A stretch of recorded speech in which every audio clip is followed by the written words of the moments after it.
Shalom viewers YouTube channel GKIM Hosana. Jumpa lagi dalam program Kompas Iman, konten pembinaan Hosana. Tentunya bersama saya Ezer, dan saya tidak sendirian dengan rekan saya Anggra.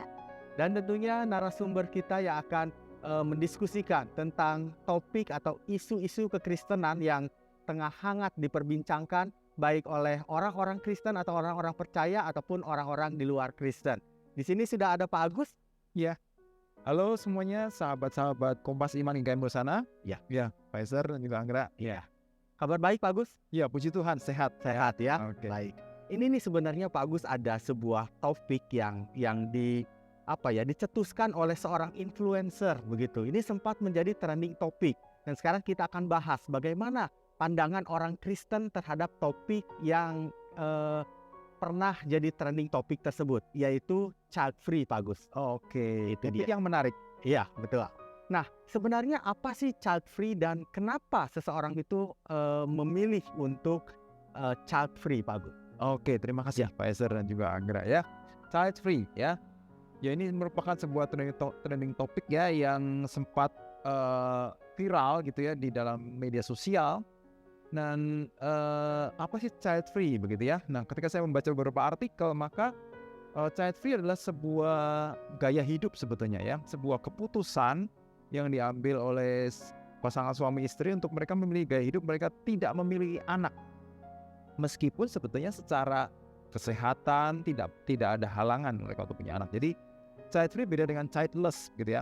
Kalau childless adalah satu kondisi di mana mungkin karena kesehatan gitu ya, karena ketidakmampuan secara fisik, maka mereka tidak bisa punya anak gitu ya, atau memang Tuhan belum memberikan anak itu gitu ya. Tetapi kalau child free berarti adalah keputusan dari pasangan suami istri itu untuk memilih gaya hidup mereka memilih untuk tidak punya anak gitu ya. Nah, itu arti dari child free. Dan ketika misalnya kita mewawancarai gitu ya mereka yang mengambil keputusan child free, maka ada berbagai macam alasan begitu ya. Ada berbagai macam alasan yang mereka sampaikan gitu ya. Nah, tapi dari berbagai alasan itu ada kita bisa kelompokkan dalam 2-3 hal yang jelas mendasar yang sering diungkapkan. Pertama adalah mereka berkata bahwa mereka child free karena ada latar belakang di masa lalu, di mana ketika mereka menjadi anak-anak, mereka merasa bahwa mereka tidak bahagia bersama orang tua mereka. Mereka mungkin merasa bahkan mungkin ada yang sakit hati dengan orang tuanya, karena mungkin masa kecilnya merasa diabaikan oleh orang tuanya, tidak diperhatikan dengan baik gitu ya. Atau mungkin juga karena kondisi ekonomi orang tua yang begitu sulit sehingga mereka mungkin sampai tidak bisa sekolah, tidak bisa memiliki kehidupan yang layak begitu ya. Nah, jadi akhirnya mereka kecewa gitu ya, mereka kecewa. Nah, mereka yang memilih untuk child free ketika masa kecil mereka adalah kurang bahagia, mereka merasa kecewa dengan orang tua mereka, maka mereka memilih lebih baik untuk sekarang ketika mereka sudah menikah, mereka tidak punya dan ya. Dan yang mungkin alasan yang lain mereka sampaikan adalah mereka berpikir adalah sekarang ini ya biaya hidup anak itu mahal. Ya. Kalau kita punya satu anak, wah itu sudah mulai dari sejak dia lahir gitu ya. Apalagi kalau lahir harus operasi sesar misalnya gitu kan ya. Udah harus siapkan uang puluhan juta. Belum lagi nanti imunisasi ya. Belum lagi nanti dengan sekolahnya, pendidikannya dari TK gitu ya, sampai nanti dia kuliah, itu sudah menghabiskan mungkin dia sampai dia bisa sampai ratusan juta begitu ya. Nah, jadi karena mahalnya biaya hidup seorang anak ini, ketika mereka berpikir, waduh, kondisi ekonomi mereka terbatas, jadi lebih aman, lebih baik tidak punya anak. Atau mungkin ada yang mengkaitkan dengan isu lingkungan. Isu lingkungan berkata bahwa kondisi dunia ini sudah padat, ya. Kita lihat ya jalanan udah macet di mana-mana, gitu ya. Jadi dunia ini udah padat. Jangan kita menambah susah lagi dengan kita menambah dengan seorang anak, gitu ya. Wah. Jadi itu alasan-alasan yang mereka sampaikan. Dan mungkin juga ada alasan yang sifatnya subjektif. Mereka berpikir bahwa mereka memilih untuk tidak punya anak karena pasangan suami istri lebih terfokus untuk menjalani karir mereka. Mereka punya karir sedang menanjak gitu ya. Dengan adanya anak maka waktu mereka akan terbagi dan anak itu nanti anaknya juga tidak terus dengan baik, karirnya juga terhambat, jadi mereka lebih memilih untuk memilih salah satunya. Maka mereka memilih untuk berkarir kebanyakan, gitu ya. Dan sebetulnya kalau kita sadari dengan baik, maka ada pergeseran norma sosial nih, ada pergeseran nilai-nilai sosial. Kalau kita lihat mungkin berabad-abad yang lalu begitu ya, maka sebuah keluarga itu dikatakan lengkap, dikatakan bahagia ketika adanya anak. Seorang wanita itu ketika tidak punya anak justru seakan-akan itu menjadi sebuah, bahkan kalau ada budaya itu sebagai sebuah hal yang tidak baik atau aib saya gitu ya, tidak punya anak gitu ya. Tapi budaya sekarang di era sekarang ini, di era postmodern ini, maka justru itu sudah tidak lagi terlalu penting. Harga diri seorang wanita ditentukan apa? Ditentukan oleh karirnya, ya. Seberapa sukses hidupnya, seberapa besar dampaknya bagi masyarakat gitu ya. Jadi bukan lagi ditentukan oleh hadirnya seorang anak. Nah itu mungkin yang kita perlu lihat kondisi masyarakat sekarang ini. Tapi apakah mungkin kalau misalnya seseorang memilih untuk child free itu mereka tidak terlalu menyukai anak-anak begitu, atau mungkin bagaimana? Ya, pada kenyataannya sebenarnya belum tentu. Belum. Jadi kita tidak bisa langsung menilai bahwa mereka yang memilih child free berarti tidak suka dengan anak-anak. Belum tentu. Mereka mungkin suka dengan anak-anak. Anak-anak itu lucu, bayi itu menggemaskan, begitu ya. Bayi itu begitu cute, begitu ya. Tetapi mereka suka anak-anak. Tetapi mungkin mereka lebih memilih untuk child free. Dan ya karena pertimbangan-pertimbangan yang tadi saya sampaikan. Bukan karena mereka tidak suka anak-anak. Mereka mungkin suka dengan anak-anak, ya. Gitu ya. Banyak hal lain. Ya, betul. Iya. Iya, tadi kan pergeseran norma sosial ya Pak Agus ya. Iya. Anggra ya, tadi Pak Agus menyebutkan begitu ya. Jadi kebahagiaan seseorang sekarang kan, kalau dulu menikah itu cepat punya momongan begitu ya. Sekarang kebahagiaan seseorang tentu sudah berubah begitu ya.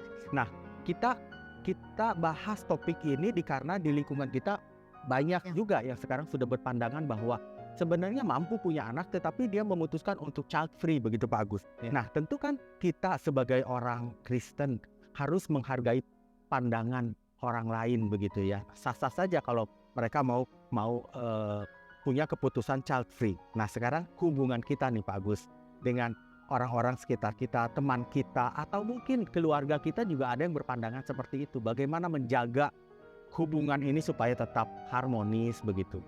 Ya, oke ya. Sebetulnya kan ini dalam dunia ini memang selalu ada perbedaan gitu ya. Kita selalu bisa menemukan orang dengan berbagai macam pandangan yang berbeda, nilai-nilai hidup yang berbeda dengan kita.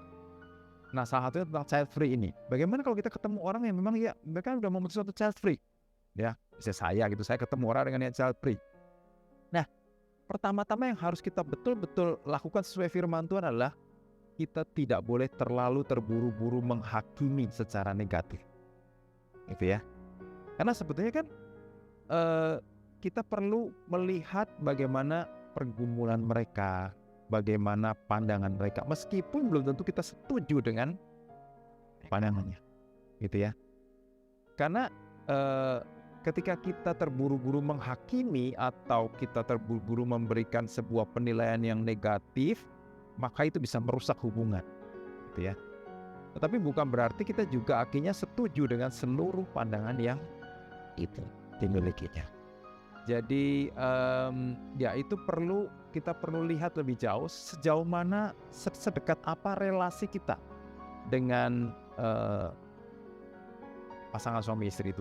Kalau betul-betul kita sahabat dekat sekali di mana kita bisa ngomong apa adanya gitu ya, kita bisa berbicara secara bebas begitu ya, tanpa adanya kemungkinan mudah tersinggung, ya mungkin kita bisa aja dengan lebih bebas gitu ya. Tapi kalau misalnya hubungan kita memang hubungan yang tidak terlalu dekat, ya berarti kita harus lebih hati-hati di dalam mengungkapkan pandangan kita sendiri. Nah itu mungkin tips-tips dari saya. Apalagi influencer itu kan dapat hujatan begitu ya, langsung diyakini Pak Agus ya. Betul. Iya. Dan kalau misalnya pasangan itu sudah menentukan mereka akan tidak memiliki anak gitu, child free, tentu mereka memikirkan ada ruginya, ada keuntungannya, ada kelebihan dan kekurangannya.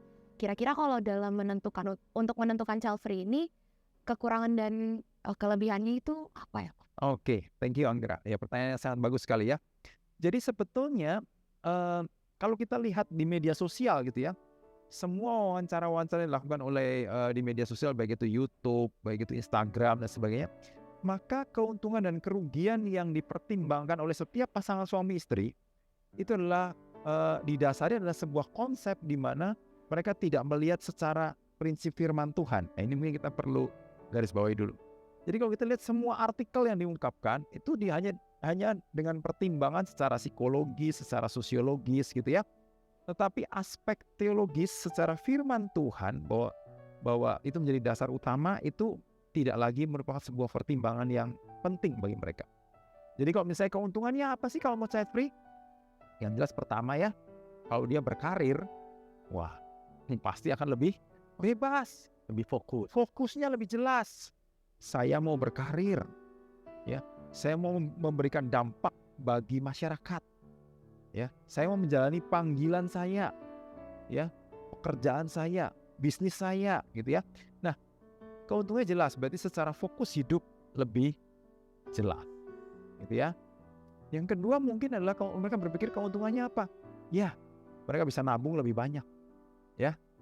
Kalau influencer itu berkata begini ya, kalau nanti sudah keriput ya, kalau nggak punya anak ya, wah nanti itu uangnya bisa dipakai untuk buat botox gitu ya. Jadi keriputnya bisa hilang. Wah, itu kan apa namanya? Lebih awet muda ya. Iya, awet muda gitu ya. Nah, itu kan nilai hidupnya gitu ya. Jadi mereka begitu penting. Nah, jadi itu mungkin keuntungan-keuntungannya. Tapi yang tidak kalah harus dipikirkan juga adalah kerugiannya.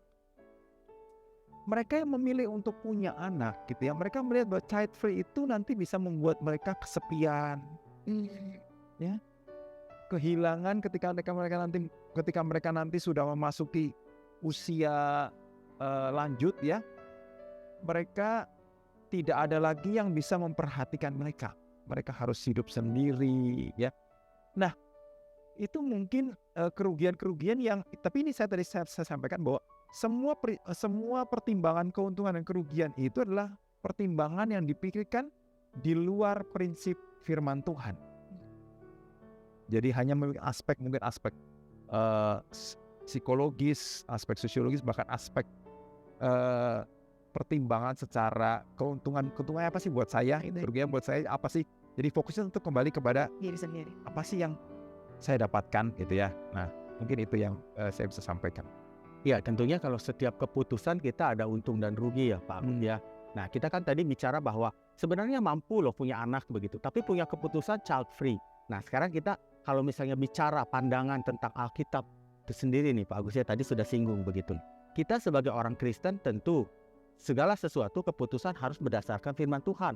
Ya, nah sekarang kalau misalnya lihat di Alkitab saja disebutkan bahwa beranak cuculah begitu ya, penuhi bumi. Nah tadi unsur lingkungan berarti buminya sudah penuh begitu Pak Agus. Jadi nggak perlu lagi punya anak begitu. Nah bagaimana Pak Agus pandangan firman Tuhan? Oke, terima kasih Pak Esther. Sangat menarik sekali. Jadi bagaimana pandangan Alkitab firman Tuhan? Nah, kita semua sebagai anak-anak Tuhan, Bapak Ibu semuanya, ketika kita sebagai orang Kristen, kita mengaku sebagai anak Tuhan yang sudah percaya kepada Yesus, maka kita harus menjadikan Tuhan dan firman-Nya itu menjadi dasar hidup yang paling utama dalam kehidupan kita. Karena kita memang sebagai anak Tuhan, kita dipanggil, kita ditebus oleh Kristus, kita diselamatkan oleh karena anugerah Allah, kita dipanggil supaya kita boleh menjadikan Tuhan dan firman-Nya itu menjadi dasar hidup kita yang paling utama. Nah, apa kata Alkitab tentang firman Tuhan tentang anak, tentang keluarga? Ya, nah tadi Pak Esther sudah menyampaikan ya, Tuhan menyatakan nih ketika Tuhan menciptakan Adam dan Hawa, perintahnya jelas, beranak cuculah, penuhilah bumi. Wah, sekarang buminya udah penuh gitu. Benarkah buminya udah penuh gitu ya? Nah, jadi yang pertama kita harus melihat dalam firman Tuhan. Saya akan membacakan satu bagian firman Tuhan ya. Firman Tuhan di dalam Mazmur 127 ya, ini Mazmur 127 ini ayat yang menjadi ayat penting selain tadi Kejadian pasal pertama ayat 28 sampai 30 yang tentang beranak cucu dan penuhlah bumi. Tapi ada satu ayat penting di dalam Mazmur 127 ayat yang ketiga sampai yang kelima. Firman Tuhan bunyi demikian ya. Sesungguhnya anak-anak lelaki adalah milik pusaka daripada Tuhan, dan buah kandungan adalah suatu upah. Seperti anak-anak panah di tangan pahlawan, demikianlah anak-anak pada masa muda. Berbahagialah orang yang telah membuat penuh tabung panahnya dengan semuanya itu. Ia tidak akan mendapat malu apabila ia berbicara dengan musuh-musuh di pintu gerbang. Jadi firman Tuhan menyatakan dalam Mazmur ini bahwa anak itu adalah milik pusaka Tuhan. Jadi kalau kita di Tuhan itu dari awal sudah merencanakan bahwa keluarga itu dibentuk oleh Tuhan sendiri. Jadi ketika seorang laki-laki meninggalkan ayah ibunya dan bersatu dengan istrinya, mereka menikah sebagai suami istri, itu adalah rancangan Tuhan bagi manusia. Nah, rancangan Tuhan juga termasuk di dalam ketika Tuhan memberikan anak. Jadi anak itu diberikan bukan karena keinginan manusia. Kita itu tidak bisa, kita mau paksa-paksa kalau memang Tuhan tidak memberikan, juga nggak akan dikasih. Ya, meskipun sekarang mungkin sudah ada bayi tabung, inseminasi buatan dan sebagainya. Tetapi kalau bukan karena anugerah Allah, maka tidak mungkin itu bisa terjadi.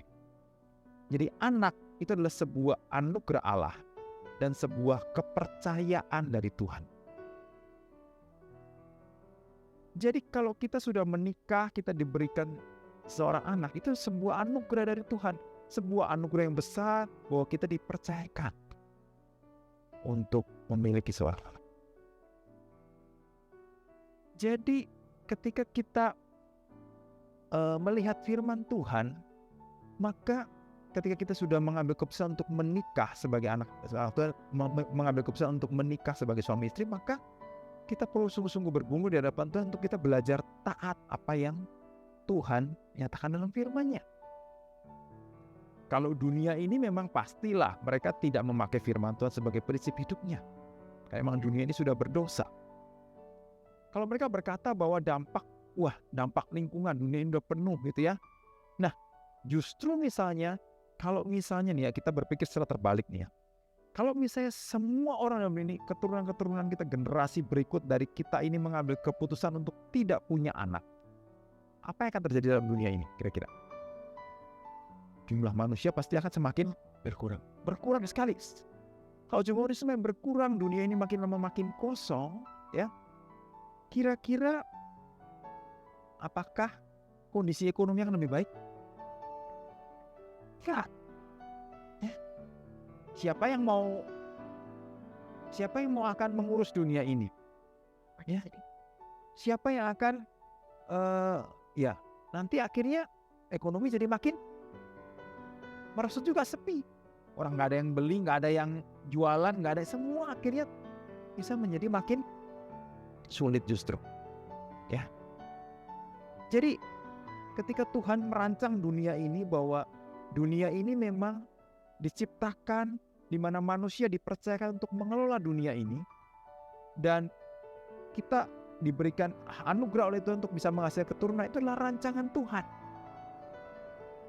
Sebenarnya sebetulnya kalau kita secara jujur melihat, sebetulnya memang semua alasan-alasan yang disampaikan oleh para penganut child free ini sebetulnya adalah satu akar yang paling mendasar, adalah mereka takut dan mereka khawatir dan mereka tidak mau menundukkan diri di bawah firman Tuhan. Seperti kejatuhan Adam Hawa dalam dosa, sebetulnya adalah keinginan manusia itu adalah selalu ingin menentukan sendiri mana yang baik, mana yang jahat. Bukan lagi Tuhan yang tentukan, tapi saya Tuhan yang tentukan.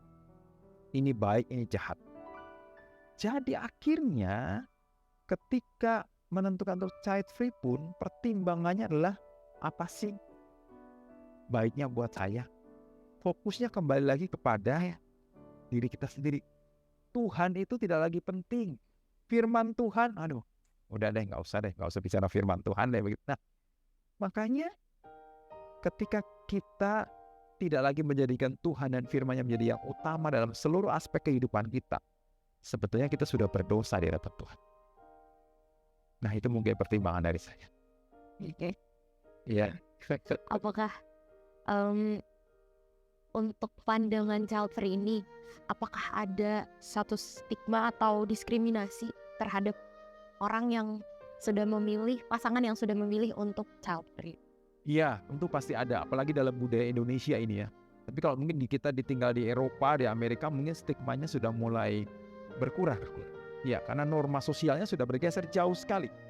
Nah, kalau di Indonesia kan memang bedanya, kita punya budaya banyak anak, banyak rezeki. Ya, meskipun itu budaya itu juga satu pandangan yang kurang tepat, gitu ya. Belum tentu banyak anak, banyak rezeki ya. Banyak anak, banyak keributan, mungkin bisa terjadi seperti itu ya. Tapi intinya, ketika stigma dalam budaya Indonesia pasti masih ada, ya. Apalagi misalnya orang tua yang masih berpandangan sangat tradisional. Wah, kamu sih kok nggak punya anak? Mereka berharap mereka bisa menimang cucu begitu ya. Nah, pasti ada stigma negatif itu. Tetapi kita sebagai anak-anak Tuhan, kita perlu menyadari bahwa kita tidak terburu-buru menghakimi seperti tadi saya sampaikan. Ya, begitu pandangan dari saya. Ya. Pertanyaan terakhir nih, karena waktu kita terbatas ya, Anggra. Apakah dengan kehadiran anak, keseimbangan hidup itu bisa berjalan dengan baik? Dan apakah anak itu penentu kebahagiaan seseorang, Pak Agus? Oke, terima kasih, ini pertanyaan sangat menarik ya. Jadi tentunya kalau kita punya anak, ya, dari kita hidup sendiri kemudian kita menikah, itu sudah pasti ada penyesuaian-penyesuaian yang harus kita lakukan. Penyesuaian dengan pasangan, penyesuaian dengan kebiasaan pasangan dan sebagainya. Ketika nanti Tuhan memberikan anak, pasti tentulah ada penyesuaian-penyesuaian yang harus kita lakukan. Ya, mungkin anak membuat seringkali kita harus bangun pada malam hari, memberikan dia susu pada saat dia masih bayi, mengganti popoknya, begitu ya. Secara finansial juga pasti harus ada penyesuaian yang harus kita lakukan. Kita tidak lagi bisa bebas, waduh, pokoknya semuanya yang saya mau inginkan saya bisa beli, ya saya belilah gitu. Kan uang ada. Kita harus pikirkan masa depan anak kita. Biaya studinya kita harus persiapkan. Nah, pasti harus ada penyesuaian yang kita lakukan. Nah, tapi yang menarik begini ya, dari penelitian yang dilakukan di 22 negara tentang mereka yang mengambil keputusan untuk child free ataupun yang mereka punya anak, ternyata tingkat kebahagiaannya itu tidak jauh berbeda, baik mereka yang memilih untuk child free maupun yang punya anak. Jadi sebetulnya kebahagiaan seseorang di dalam dunia yang berdosa ini tidak lagi ditentukan oleh apakah dia punya anak atau tidak punya anak. Tapi kebahagiaan kita yang utama adalah bagaimana kita menjadikan Tuhan dan firman-Nya. Itu yang menjadi dasar utama dalam kehidupan kita. Oke, kalau kita sebagai anak Tuhan, kita bisa menjawab panggilan Tuhan. Kita tahu bahwa kebahagiaan, sukacita sejati itu diberikan sebagai anugerah dari Tuhan ketika kita belajar taat kepada firman-Nya. Maka pastilah kita akan mendapat kebahagiaan dalam kehidupan kita dalam dunia ini. Ya, menarik sekali Anggra nih. Topiknya. Betul, ya. Kalau gitu, terima kasih untuk semua yang sudah menonton. Saya Anggra, kemudian Dan saya Izet. Ya, saya penginjil Agus. kami pamit undur diri. Jangan lupa untuk like, comment, dan subscribe. Tuhan Yesus memberkati. Ya, Tuhan Yesus memberkati. Bye-bye.